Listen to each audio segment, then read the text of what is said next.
사랑하는 여러분, 한 주간에도 평안하셨습니까? 오늘은 제 38과 우리 몸이 병들었을 때라는 제목으로 함께 은혜를 나누겠습니다. 여러분 가지고 계시는 구역공과 195페이지를 펴시고 함께 읽어가면서 은혜를 나누겠습니다. 나눌 말씀 야고보서 5장 14절에서 18절 말씀이고 외울 말씀 야고보서 5장 16절입니다. 함께 읽겠습니다. 그러므로 너희 죄를 서로 고백하며 병이 낫기 위하여 서로 기도하라. 의인의 간구는 역사하는 힘이 큼이니라. 아멘. 읽겠습니다. 사람에게 있어 병이라는 것은 뗄래야 뗄 수가 없습니다. 그 이유는 우리가 정신적, 육체적으로 분명한 한계를 지닌 인간이기 때문입니다. 아무리 건강하던 사람도 세월이 흐르고 육신이 노쇠하게 되면 병에 걸리고 또 의학의 힘을 빌리지 않으면 정상적인 생활을 하는 것이 힘들기 마련입니다. 결국 인정하기 싫지만 인정해야 할 것은 우리가 젊고 건강하다 할지라도 그것은 잠시일 뿐이며 이 세상에서의 모든 수고가 끝나고 하나님의 나라에 가는 순간까지 우리는 계속해서 질병으로 고통을 받게 될 것이라는 사실입니다. 그러므로 우리는 병에 걸렸을 때 또한 내 주위에 병든 자가 있을 때 그리스도인으로서 어떻게 처신해야 하는지를 잘 알고 있어야 합니다. 그래서 언제 어느 순간에서도 하나님의 마음을 아프게 하지 않고 그가 주시는 회복의 은혜를 누리며 건강하게 살 수가 있습니다. 자, 이제부터 주치입니다. 우리는 그 답을 성경 속에 찾아보려고 합니다. 병에 걸렸을 때 또는 주위에 병든 자가 있을 때 우리는 어떻게 행동해야 할까요? 오늘에 대한 내용에 대한 문제책입니다. 사랑하는 여러분, 우리가 병에 걸렸을 때 또 우리 주위에 병든 자가 있을 때 우리가 어떻게 행동하고 처신해야 할까요? 첫째로 교회 공동체에게 도움을 청해야 합니다. 주치입니다. 교회 공동체에게 도움을 청해야 합니다. 야고보 사도는 너희 중에 병든 자가 있으면 교회의 장로들에게 먼저 청하라고 말합니다. 초대교회의 장로들은 오늘날의 목회자의 역할을 담당하던 교회의 대표자들이었습니다. 따라서 병든 자가 있으면 교회의 장로들에게 청하라고 한 말뜻은 주치입니다. 질병을 개인의 문제로만 보지 말고 교회 공동체의 문제로 인식하라라는 것입니다. 우리는 이러한 야고보 사도의 권면을 귀담아 들어야 합니다.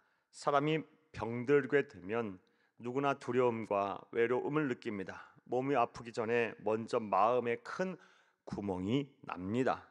따라서 그리스도인들은 병이 나면 반드시 교회에 알려 그 짐을 혼자서 감당하지 말아야 하며 교회 공동체는 병든 자의 고통을 한 지체의 고통으로 내버려 두지 말고 모두가 함께 돕고 배려야 합니다. 특별히 주치입니다. 교회는 성도들의 고통을 함께 나누고 도움을 주고받으며 병으로 인해 연약해진 성도들을 돌볼 책임이 있습니다. 이제 병이 들게 되면 절대로 그 병을 혼자서 감당하려 하지 마시기를 바랍니다. 또한 우리 주변의 환우들이 홀로 병과 싸우게 해서도 안 됩니다. 교회 공동체는 더욱 사랑으로 그들을 돕고 그들을 감싸 안아야 합니다. 이것이 교회를 향하신 하나님의 뜻입니다. 교회 공동체에게 도움을 청하시기를 바랍니다. 병이 났을 때 함께 기도하면서 함께 위로하면서 또 함께 아파하면서 우리 함께 이 병을 이겨낼 수 있기를 바랍니다. 둘째로 주침에서 함께 있겠습니다. 온전한 치유와 회복을 위해 자신의 병에 걸리는 원인을 알아야 합니다. 까지 줄을 칩니다. 성경에서는 우리가 병에 걸리는 원인을 몇 가지로 보고 있습니다. 먼저 주칩니다. 죄로 인해 하나님의 징벌로 오는 병이 있습니다. 요한복음 5장에 베데스다 연못가에 누워있던 38년 된 병자가 그러한 경우에 속합니다. 그 후에 예수께서 성전에서 그 사람을 만나 이르시되 보라 네가 나았으니 더 심한 것이 생기지 않게 다시는 죄를 범하지 말라라 하시니 요한복음 5장 14절입니다. 또한 주칩니다. 하나님께서 성도를 시험하고 연단하셔서 더 귀하게 쓰시라고 질병에 걸리게 하시는 경우도 있습니다. 욥의 경우가 그러합니다. 그는 현재 고난이 자신을 순금 같게 되게 하시려는 하나님의 뜻과 섭리인 줄 알고 믿음으로 인내하여 종래에는 하나님으로부터 치유와 회복의 은혜를 받았습니다. 따라서 이처럼 하나님이 시험하여 연단하심으로 생긴 질병은 하나님께 감사하며 믿음으로 잘 견디면 반드시 온전한 치유가 일어납니다. 또 병에 걸리는 질병의 원인, 성경에서 말하는 원인 세 번째는 하나님께 영광을 나타내기 위한 표적으로 생긴 병도 있습니다. 주치입니다. 요한복음 9장에서 예수님의 제자들은 선천적으로 맹인이었던 사람이 그리 된 이유에 대해 예수님께 물었습니다. 예수께서 대답하시되 이 사람이나 그 부모의 죄로 인한 것이 아니라 그에게서 하나님이 하시는 일을 나타내고자 하심이니라. 요한복음 9장 3절입니다. 예수님께서 그 이유는 하나님의 영광을 나타내기 위함이라고 분명히 말씀하셨습니다. 또 나아가서 사탄 마귀 때문에 생길 수도 있습니다. 주칩니다. 이러한 경우는 능력의 이름, 권능의 이름, 예수 그리스도의 이름으로 담대히 물리치면 질병에서 노임을 받을 수가 있습니다. 마지막으로 주칩니다. 부주의에서 질병이 생길 수도 있습니다. 고린도전서 3장 16절에 보면 우리 몸이 하나님의 성령이 거하시는 성전이라고 했습니다. 그런데 이러한 성전인 우리 몸을 청결하게 관리하지 못하고 좋지 못한 음식을 섭취하며 관리를 소홀히 하게 되면 질병에 걸리기도 합니다. 자, 그런데 이렇게 질병에 걸린 이유가 다양함에도 특별히 본문 말씀에서 죄 용서를 받으라고 말씀하신 이유가 무엇일까요? 지금부터 괄호를 합니다. 그 이유는 병에 걸리게 된 이유가 무엇이든 간에 무엇보다 먼저 하나님의 관계를 점검하고 지은 죄가 있다면 철저히 회개하며 병의 치유를 간구해야 하기 때문입니다. 이렇게 하나님 앞에서 자신의 죄를 점검하고 회개하면서 하나님과의 관계를 회복하면 질병의 원인을 찾을 수 있을 것이며 하나님의 은혜로 반드시 질병에서 나음 받을 수가 있게 될 것입니다.까지 괄호를 합니다. 자, 또 우리가 질병에 걸렸을 때, 또 우리 주위에 병에 걸린 사람이 있을 때 우리 어떻게 해야 할까요? 주치면서 함께 읽겠습니다. 셋째로 치유와 회복을 위한 믿음의 기도를 해야 합니다. 하나님께서 질병에 걸린 우리를 향해 하신 마지막 말씀은 동그라미 칩니다. 믿음의 기도를 하라는 것입니다. 믿음의 기도 동그라미 쳐놓습니다. 엘리야는 우리와 성정이 같은 사람이로되 그가 비가 오지 않기를 간절히 기도한즉 3년 6개월 동안 땅에 비가 오지 아니하고 다시 기도하니 하늘이 비를 주고 땅이 열매를 맺었느니라. 야고보서 5장 17절에서 18절 말씀입니다. 우리가 병이 들었을 때 또는 병든 자를 위해 할 기도는 엘리야의 기도처럼 비가 내려야 한다는 주치입니다. 간절한 기도인 동시에 비가 올 때까지 포기하지 않고 기도하는 인내의 기도입니다. 간절한 기도, 인내의 기도 추천놓습니다. 이런 기도가 믿음의 기도입니다. 병에 걸렸을 때 또는 병든 자를 위해 이 같은 믿음의 기도를 해야 합니다. 설령 하나님께서 주칩니다.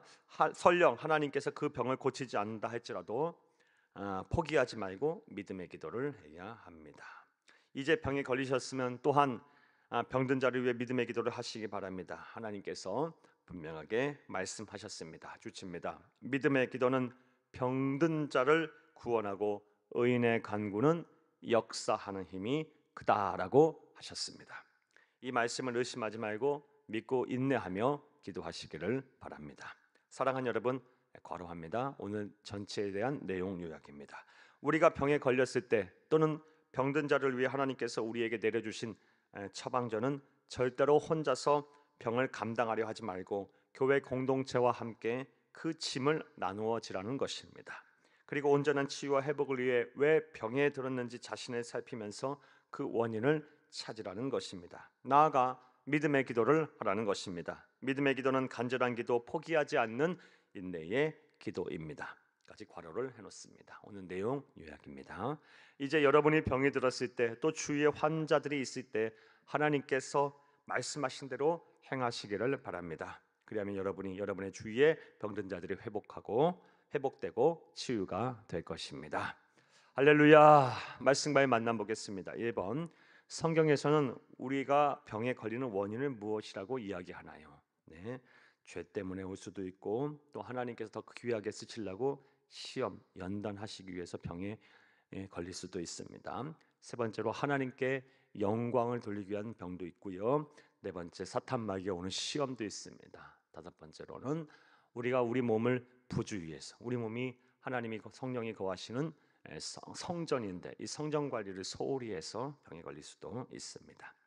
자, 2번 보겠습니다. 병에 걸렸을 때 교회 공동체에게 도움을 청해야 하는 이유는 무엇일까요? 성경은 질병을 개인의 문제만으로 보지 말고 교회 공동체의 문제로 보라라고 말씀을 하고 있습니다. 교회는 질병에 걸린 그래서 몸과 마음이 힘든 성도들을 위로하고 그들을 돕고 그들과 함께 병을 이겨내야 될 그런 책임이 있습니다. 여러분 질병에 걸리셨다면 또 주위에 그런 분들이 있다면 주저하지 마시고 교회 공동체에게 함께 알려서 함께 기도하고 함께 도와가면서 이 병을 함께 이겨나갈 수 있기를 간절히 바랍니다. 3번 보겠습니다. 여러분이나 여러분의 주위에 병으로 고통받는 사람이 있다면 그를 위한 기도 제목을 나누고 치유를 위해 믿음으로 함께 기도합시다. 네. 주변에 병든 자들이 있으면 또 여러분이 병에 걸리셨으면 함께 기도할 수 있기를 바랍니다.